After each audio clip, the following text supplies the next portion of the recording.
Same product, same price, same budget ad আনের জন্য, but একজনের সেল হচ্ছে উড়াধুরা, বাট আরেকজনের সেল হচ্ছে না। এই জিনিসটা কেন? দেখেন, বেশিরভাগ বিজনেসম্যানরাই তার প্রোডাক্টে একটা ভালো লাইটিং, একটা ভালো ব্যাকগ্রাউন্ড রেখে ভিডিও আপলোড করে দেয় এবং সেটাতে বুস্ট করে, কিন্তু দিন শেষে তেমন কোনো রেজাল্ট পাওয়া যায় না। এর কারণ হচ্ছে মানুষের ব্রেন সেই প্রোডাক্টটাকে রেসপন্ড করে না, মানুষের ব্রেন রেসপন্ড করে সেই প্রোডাক্ট রিলেটেড ইমোশন বা সেই প্রোডাক্ট রিলেটেড স্টোরি। ধরেন বিষয়টাকে একটু ক্লিয়ারলি বুঝি। ধরেন আপনি পাঞ্জাবি সেল করেন, এখন আপনি আপনার ভিডিওতে পাঞ্জাবির রং দেখাচ্ছেন, ডিজাইন ডিটেলস দেখাচ্ছেন অথবা ফেব্রিক্স দেখাচ্ছেন, কিন্তু যে ছেলেটা পাঞ্জাবি কিনতে এসেছে সে কি এগুলো থেকে পাঞ্জাবি কিনতেছে? সে কিনতেছে কারণ তার মাথায় একটা ছবি ভাসতেছে যে এই নতুন পাঞ্জাবিটা পরে আমি যখন একটা অনুষ্ঠানে যাব তখন তাকে কেমন লাগবে, তার বন্ধুরা বলবে বাহ মাশাআল্লাহ পাঞ্জাবিটা সুন্দর হয়েছে। এই যে একটা ভালো লাগার ফিল আছে, এই ফিলটার জন্যই মূলত সে পাঞ্জাবিটা কিনবে। আর আপনি যদি আপনার কন্টেন্টের মাধ্যমে এই ফিলটা অথবা এই ছবিটা তার মাথায় ক্রিয়েট করে দিতে পারেন, তখন আপনার সেল কেউ আটকাতে পারবে না। আর এটাই হচ্ছে স্টোরি টেলিং। আপনি শুধু তাকে আপনার প্রোডাক্ট দেখাবেন না, আপনি দেখাবেন এই প্রোডাক্টটা তার লাইফে কেমন ইম্প্যাক্ট ফেলতেছে, কি মোমেন্টাম ক্রিয়েট করতেছে বা কি বাড়তি জিনিস অ্যাড করতেছে। আচ্ছা, একটা রিয়েল লাইফ উদাহরণ দেই স্টোরি টেলিং এর। আপনি ফুডের বিজনেস করেন, আপনি শুধু আপনার প্রোডাক্ট গুলো দেখান, মান দেখান, কোয়ালিটি দেখান,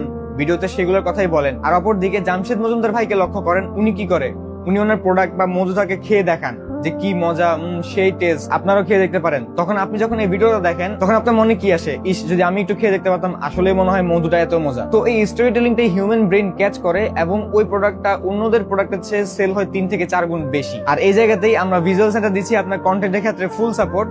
আমরা শুধু আপনার প্রোডাক্টটাকে হাইলাইট করতেছি না, আপনার প্রোডাক্টের পিছনে যে স্টোরি আছে বা আপনার প্রোডাক্টের সাথে যে ইমোশনটা আছে সেটাকে আমরা ক্রিয়েট করি। সো আপনি যদি আমাদের সার্ভিস সম্পর্কে আরো ডিটেইলসে জানতে চান তাহলে M07 লিখে আমাদের হোয়াটসঅ্যাপ নম্বরে মেসেজ করুন। আর আপনারা যদি সাইকোলজি বেসড এই ধরনের আরো ভিডিও চান তাহলে কন্টেন্ট লিখে কমেন্ট করুন।